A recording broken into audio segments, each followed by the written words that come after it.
Pemasyarakatan sebagai salah satu instansi penegak hukum memang lebih banyak didominasi oleh petugas laki-laki. Walau demikian, peran dan kontribusi petugas perempuan dalam upaya penanganan terorisme, baik teroris perempuan dan laki-laki tentu harus diperhitungkan. Dalam video ini, Pijar Dedikasi didukung oleh Center for Detention Studies melakukan wawancara dengan tokoh-tokoh perempuan di lingkungan pemasyarakatan yang terlibat aktif dalam upaya penanganan terorisme. Sebagai petugas perempuan, mereka telah membuktikan bahwa tidak ada batasan untuk dapat turut menciptakan praktik baik dalam upaya penanganan terorisme. Perkenalkan, nama saya Marcelina Budiningsih. Saya Kepala Divisi Pemasyarakatan Kanwil Kemenkumham DKI Jakarta. Saya seorang ibu dengan 3 orang anak. Saya bertugas di pemasyarakatan 32 tahun, yang paling lama adalah di Sulawesi Selatan, sekitar 13 tahun. Saya menjabat Kadip sudah 6 kali, menjadi Kepala Divisi Pemasyarakatan dan Kepala Lembaga Pemasyarakatan kelas 1 Sukamiskin, dan saya pun sudah pernah menjabat juga jadi Kalapas di tempatnya laki-laki maupun perempuan. Nama saya Neti Saraswati, Kepala Balai Pemasyarakatan kelas 1 Jakarta Timur Utara, Kantor Wilayah Kementerian Hukum dan HAM DKI Jakarta. Saya sudah bertugas sebagai Kepala Balai Pemasyarakatan Jakarta Timur Utara menginjak tahun ke-7. Saya Esti Wahiningsih, sudah mengabdi khususnya di pemasyarakatan Kementerian Hukum dan HAM selama 36 tahun. Di LPP Tangerang ini saya sudah 2 tahun. Nama saya Nilayanti, jabatan saya PK Madya atau Pembimbing Kemasyarakatan Ahli Madya. Saya sudah bertugas di Kementerian Hukum dan HAM sekitar 30 tahun. Nama saya Nuraini Prasetyawati, jabatan saya adalah sebagai Kasih Binadik Lapas Perempuan kelas 2 Tangerang. Dan saat ini saya juga bertugas di Lapas Perempuan kelas 2 Tangerang, dan saya sudah mengabdi di lapas ini selama 21 tahun. Ibu Marcelina membawahi 3 lapas, 3 rutan, 4 bapas, 1 rumah sakit pengayoman, 1 LPP, dan 1 LPKA dengan total tahanan dan narapidana yang diperkirakan lebih dari 10.000 orang, di mana ada 9 narapidana teroris yang 5 diantaranya sudah berikrar setia kepada NKRI. Sebagai Kadifpas, Ibu Marcelina memiliki tugas Bintor Wasdal, yaitu bimbingan, monitoring, pengawasan, dan pengendalian. Jadi, setiap harinya Ibu Marcelina harus melakukan pengawasan ke seluruh UPT pemasyarakatan yang ada di wilayah Kanwil DKI Jakarta. Tidak jauh berbeda, Ibu Neti, Ibu Esti, Ibu Nila, dan Ibu Nuraini juga berperan dalam melaksanakan pendampingan, pembimbingan, pembinaan, dan pengawasan pada narapidana dan klien, tidak terkecuali perempuan narapidana dan klien dari tindak pidana terorisme. Perempuan-perempuan hebat ini telah lama terlibat secara aktif dalam upaya-upaya pencegahan dan penanganan terorisme yang penuh risiko. Pada bulan November, sekitar bulan November, saya kemarin menerima dapatkan tugas untuk pendampingan anak, yaitu anak teroris. Pastinya agak beda ya dengan anak biasa dengan anak teroris gitu. Kebetulan si anak ini juga dia cukup terbuka sama kita. Jadi setiap kali sidang kita setiap minggu. Jadi pada saat pertama sebelum dia sidang pun saya udah memberikan informasi kepada dia bahwa dia nanti waktu sidang harus begini gitu kan. Terus ada siapa udah dijelaskan. Awalnya sih dia takut gitu, kelihatan bahwa nanti kalau seperti apa gitu kan, nanti saya nih udah jahat Bu, dinilai orang seperti apa gitu. Tapi tetap kita kasih penguatan bahwa dia sekarang udah berada di ranah hukum dan dia harus jujur, dan dia juga awalnya dia mah sedih, nangis gitu sampai meluk saya, sampai karena kan jauh orang tua juga, sidang juga ibunya daring, ibu bapaknya tetap dilibatkan tapi daring. Kalau untuk perempuan, saya kan kemarin nanganin ada dua klien teroris, yang satu cuma keterlibatan karena dia pada saat kejadian dia berada di tempat tersebut. Kalau yang untuk klien tersebut sih kayak saya cuma memberikan penguatan karena dia juga down saat saya wawancarai. Saat itu permintaannya untuk pembinaan awal. Jadi kita kemarin cuma merekomendasikan penempatannya agar tidak disatukan dengan kasus lain gitu, dan juga diberikan fasilitas seperti yang WBK yang lain gitu. Selain itu juga saya juga memberikan masukan kepada mereka untuk tetaplah ingat kepada pencipta ya. Jadi paling tidak kan kita apa yang kita laksanakan, apa yang kita kerjakan itu tidak terlepas dari yang di atas gitu ya. Saat ini yang ada di sini 2 orang, sebelumnya 4, tapi ya bergantian lah, masuk pulang. Pembinaan sudah kita ketua bersama ya, ada 2, pembinaan kemandirian dan juga kepribadian. Kalau kepribadian itu ditangani oleh Bu Nuraini, dia di Bimpas, dan kemandirian oleh Bu Indri ya, seperti itu. Pada saat kami punya kegiatan waktu itu pelatihan make up untuk pengantin, langsung ikut. Dia ngadep ke sini, "Bu, saya boleh ikut nggak?" Saya bilang, "Loh, kenapa nggak boleh? Apa tujuan kamu ikut?" "Saya kalau di luar mau jadi perias pengantin, Bu." "Bagus," saya bilang, "bagus. Tapi pergunakan untuk masyarakat yang umum, bukan untuk hal-hal yang tanda petik." Saya bilang kan gitu ya. "Iya Bu, siap Bu." Udah, dia ikut waktu itu. Dan hasilnya bagus. Saya antusias, luar biasa, mau ikut kegiatan make up untuk rias pengantin. Kemudian dia ikut juga. Ikut kegiatan daur ulang sekarang. Nah, untuk yang lain kemarin-kemarin ada yang ikut menjahit, ada yang ikut menyulam. Jadi kita samakan. Pengalaman saya memang kan bukan hanya 2 orang ya. Jadi saya itu sudah berbagai macam karakter narapidana sudah saya hadapi. Dan saya juga pendekatan yang saya lakukan adalah pendekatan persuasif, kemudian secara kekeluargaan dengan menyentuh hatinya terlebih dahulu.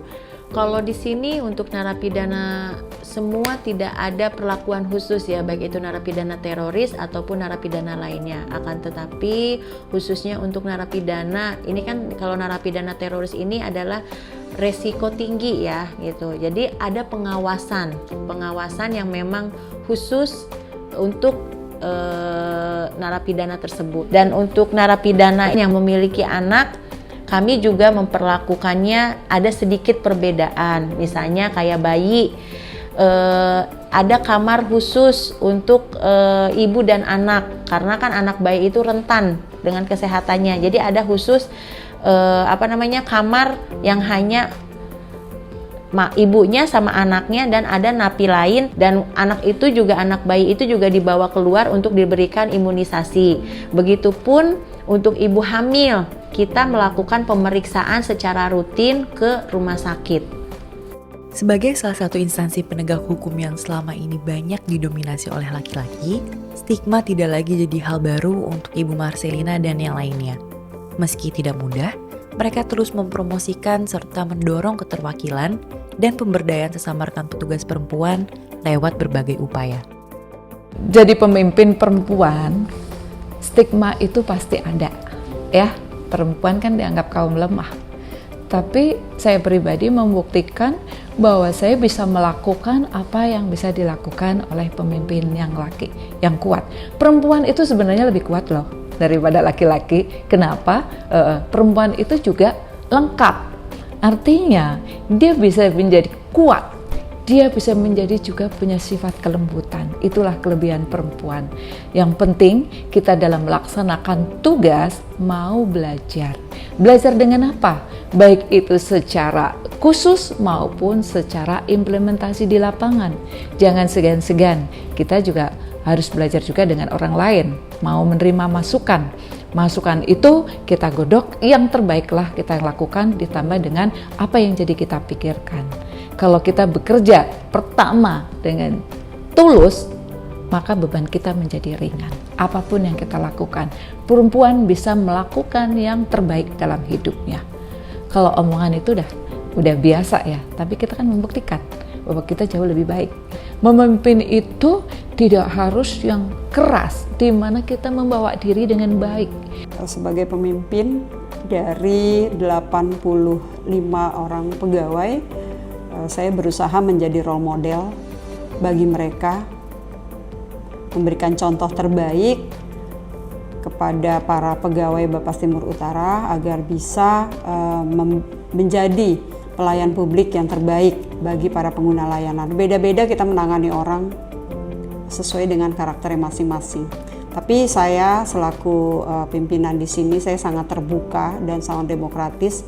Ketika ada permasalahan kita bicarakan, dan juga teman-teman bebas menyampaikan kepada saya ketika ada permasalahan ataupun ada ide-ide tertentu terkait pelaksanaan tugas. Yang penting prinsip saya, kita bekerja berusaha melakukan yang terbaik demi organisasi, bukan untuk kepentingan pribadi. Alhamdulillah tahun 2020 kami sudah mendapatkan predikat sebagai satuan kerja yang berpredikat wilayah bebas dari korupsi. Kebetulan nih di Bappas persentasenya lebih besar perempuan daripada laki-laki. Jadi ya bukan berarti terus perempuan itu konotasi orang kepada perempuan itu kan ya seperti itulah ya, yang bawel, yang banyakan berisiknya atau enggak. Tapi alhamdulillah di sini bisa diandalkan perempuan-perempuannya, terutama ujung tombak kami adalah pembimbing kemasyarakatan, karena mereka lah yang melaksanakan tusi teknis Bappas.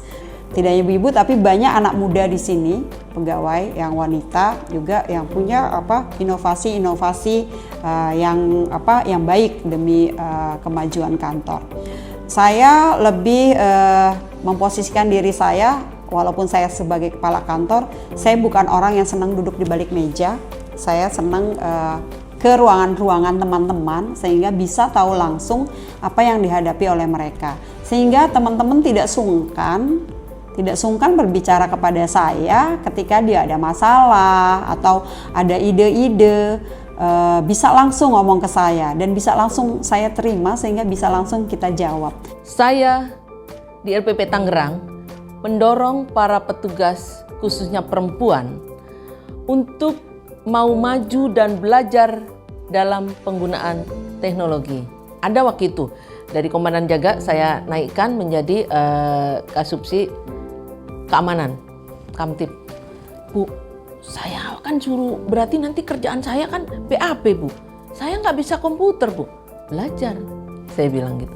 Dan alhamdulillah dia mau. Sekarang sudah bisa. Setiap saya pelatihan, saya pasti selalu istilahnya membagikan ilmu itu tidak secara serius ya Mbak ya. Jadi pada saat saya sedang ngobrol-ngobrol, misalnya saya piket malam, piket kontrol, sebelum saya kontrol itu saya pasti menyampaikan gini loh, cara menangani napi teroris itu kita harus secara humanis. Jadi saya membagikan ilmu itu baik kepada petugas perempuan maupun ke petugas laki-laki gitu. Luar biasa bukan? Tidak hanya memberdayakan diri mereka sendiri, tetapi mereka juga bahu-membahu memberdayakan sesama rekan petugas perempuan dengan tetap merangkul petugas laki-laki. Kepemimpinan dan keterlibatan perempuan di pemasyarakatan berdampak pada pemenuhan hak narapidana perempuan seperti mandat pada The Bangkok Rules yang menyatakan bahwa seluruh narapidana harus diperlakukan dengan prinsip non-diskriminasi, di mana kebutuhan khusus narapidana perempuan harus diperhitungkan untuk mencapai kesetaraan gender yang substansial. Salah satunya pemenuhan hak khusus bagi perempuan terkait dengan reproduksi perempuan, seperti pemeriksaan kesehatan, dan jika narapidana dalam kondisi hamil atau didampingi oleh anak, maka anak tersebut juga harus mendapatkan haknya dalam akses kesehatan. Pesan Ibu terhadap perempuan pasti pertama yang harus diingat adalah ketahanan mental diri sendiri. Jangan jadikan kita sebagai perempuan menjadi lebih lemah dari laki-laki, karena sesungguhnya wanita itu lebih kuat dari laki-laki. Kita bisa berprofesi sebagai ibu di rumah, juga sebagai pemimpin di kantor, membawa kantor kita menjadi kantor yang terbaik, satker yang terbaik, karena sesungguhnya wanita itu memiliki hati yang lebih ditimbang tidak hanya yang selama ini orang bilang wanita hanya dengan perasaannya saja, tetapi kita tunjukkan bahwa wanita bekerja tidak hanya menggunakan perasaan, tetapi kita juga punya logika berpikir yang sama dengan laki-laki. Semangat untuk perempuan semuanya. Ayo, kita semangat terus berkarya. Tetap menjaga integritas. Jangan mudah menyerah. Semangat yang kuat dan ngikutin aturan-aturan yang ada, kita akan berhasil dalam melaksanakan tugas. Gambaran cerita ini telah menjadi bukti bahwa perempuan bisa dan berdaya dengan saling mendukung dan menguatkan satu dengan lainnya.